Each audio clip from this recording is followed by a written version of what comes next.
Hello VC, this is my response to Dave Vinyl Vault's 500 subscriber video. I think you've had a lot more people subscribe since you put out this contest. I enjoy your videos, including the past couple that you put out on your astronomy and photography hobbies. I found your photos great, especially the ones taken with the telescope. So you had a couple of ways to respond to this contest, either talk about a concert story or show some live records. I decided to go for the latter. I do have a bunch of stuff on CD and a bunch of stuff on vinyl. I just decided to grab a few, so not to make this video too long, but let's get on with it. So first up is Goat. I think a few folks have shown this in the VC this year. This happens to be their live album. It was released shortly after I think their first album was put out. If you haven't heard Goat, they're a Swedish medieval act, so they include some medieval instruments into their live set and also their studio albums. If you see them on concert, they like to dress up in their garb. Very fascinating band to catch live. I recommend them. Next up is Bonobo. They are an electronic act, although I hate the term electronic because I think that kind of pigeonholes them and it doesn't really describe them that well. They incorporate elements of soul, jazz. They have different singers. This band was actually started by a DJ, Simon Green. If you haven't caught Bonobo, I highly recommend checking them out. My favorite album by them is Black Sand, so definitely give that a sample. I am a huge fan of jazz drummers, and particularly Art Blakey, and I grabbed this album off the shelf. This is Art Blakey, Charlie Persip, Elvin Jones, and Philly Joe Jones playing live in a kind of a drum-off session. Really recommend this if you're into jazz drumming. This is on roulette, and just to show you the back, I think this was a radio station copy, but this one's a little bit hard to find, and I just have to find a copy. So, as I mentioned, I'm a big fan of Art Blakey.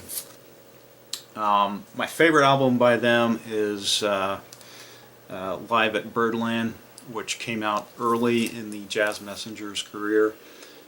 That particular one has not been reissued officially on vinyl in the past 20-30 years. I'm hoping that Music Matters would do it, but when I talked to the owner, he said that they listened to the tapes and he didn't like it so much because he could pick up the PA system in the background. So I'm a little bit doubtful that Music Matters will reissue it. This is another great live set from their early years. This was pressed on by Music Matters. Again, very nice gatefold, which has pictures of the band during the session. This was a limited edition. I happen to be a subscriber, so my number was 226. And this is actually volume 2. This was part of a two-part set. If you picked up the set in Japan, they actually had a third volume. So again, very nice gatefold with the band during the session. Again, my number was 226.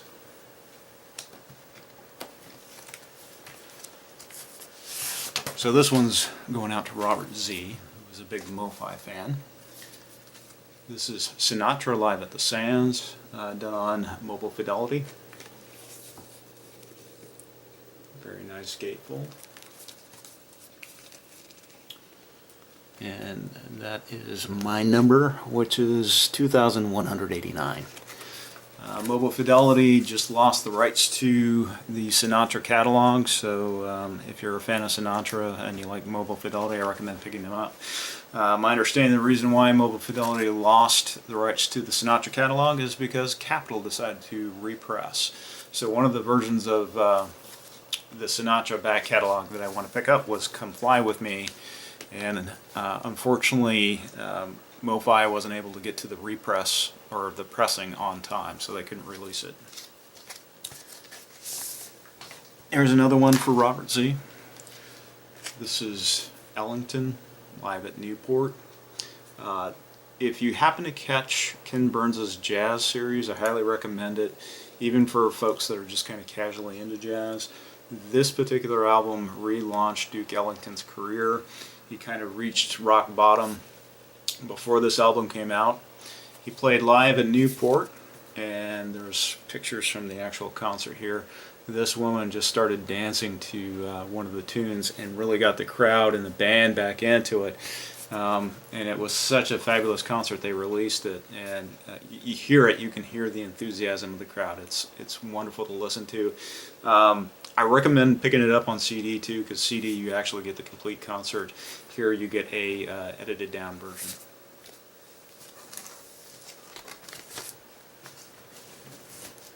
So one of my favorite bands of all time is Dead Can Dance, and when I started to get back into vinyl, this was really one of the things that triggered it.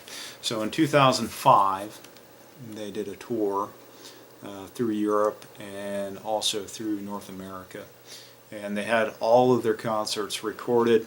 They released a bunch on CD, and they did one vinyl press of their final concert on this tour in Chicago, and they only did 500 of these. I happen to score number 454, and it is autographed by Brendan Perry and Lisa Gerrard. This is not my favorite concert by them. My favorite concert by them is actually Toward the Within. That has been released on vinyl. They released it initially in 1996. It is very difficult to find now, so if you can find a pressing of that particular album, it usually goes for 3 figures. I'd like to find one at a reasonable price. I'm hoping for a repress, but for now I'm content to live with the CD. So the next one should be quite familiar to folks. AC/DC. Yes, I love AC/DC. They are probably some of the most consistent performers. Any live album with them is great. I just happened to grab this one. This one was actually released on red vinyl, and it was released, I think, only about a couple years ago. I'm hoping to catch him on tour if I can. I honestly believe that this is going to be the last tour that they might be doing, because Angus Young's brother has dementia, and also they were having a fallout with the drummer, and with all the problems with the band right now, I'm honestly thinking this might actually be the last tour, but you never know with Angus Young. The next live album I'd like to show is Tosca. So a lot of folks may not be familiar with Tosca. If you're familiar with the electronic act Kruder and Dorfmeister, who were making great electronic music, DJ music, in the early 90s up till about 2000, Kruder Dorfmeister is actually one of the founders of the band Tosca. Again, electronic. I hate pigeonholing people. I think this is a good live set. If you're into electronic music, definitely check it out.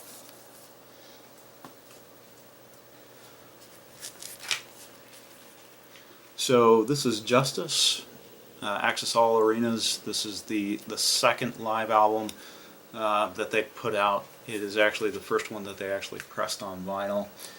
Justice is a French electronic act. 2 guys, very interesting to watch, very entertaining. This is high-powered stuff. If you like electronic DJ music with kind of a hard edge, I'd almost say it's like heavy metal. If you listen to their first live album, they actually incorporate elements of Metallica into their set. This is really good. This is solid all the way through. I watched your anger video. If you know you're trying to vent your rage and your anger, definitely give this a listen.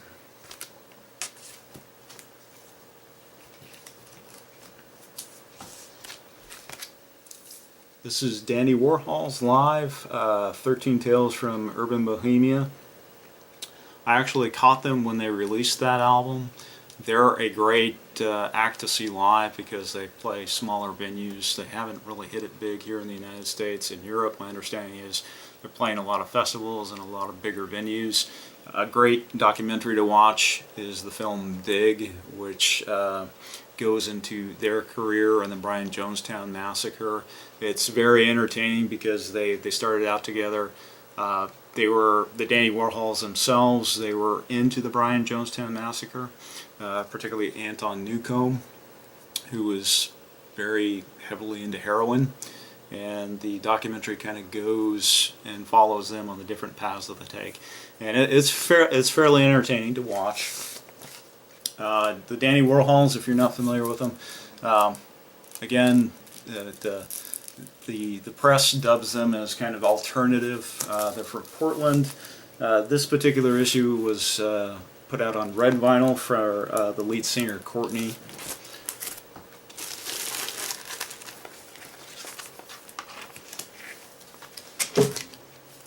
Next item I'm going to show is Ohm, live at Jerusalem. So Ohm is a very interesting band. They're kind of metalish. Again, I hate categorizing bands. They're very interesting because it's just a drummer and a bass player, and they play stuff and they chant. This particular concert supposedly went for 4 hours, and this is just kind of a pared down version of 2 songs. This particular pressing was numbered. It's 161 of 3,110. Label is pretty sparse, just black.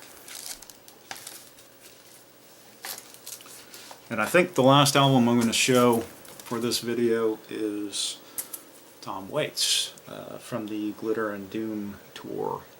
I'm a big fan of the latter part of Tom Waits' career, right after he got married to Kathleen Brennan, and he started to do stranger stuff, I want to say. I have to say that Tom Waits is kind of an acquired taste for some people because of his gravelly voice, but I find him quite entertaining and I really like his entire catalog. So Dave, that is my response to your 500 subscribers. Hope you enjoyed this. Again, I love having you as a part of the vinyl community. I've watched you for the past several months now, and I will continue to watch you, and I hope you get a bunch more subscribers out of this.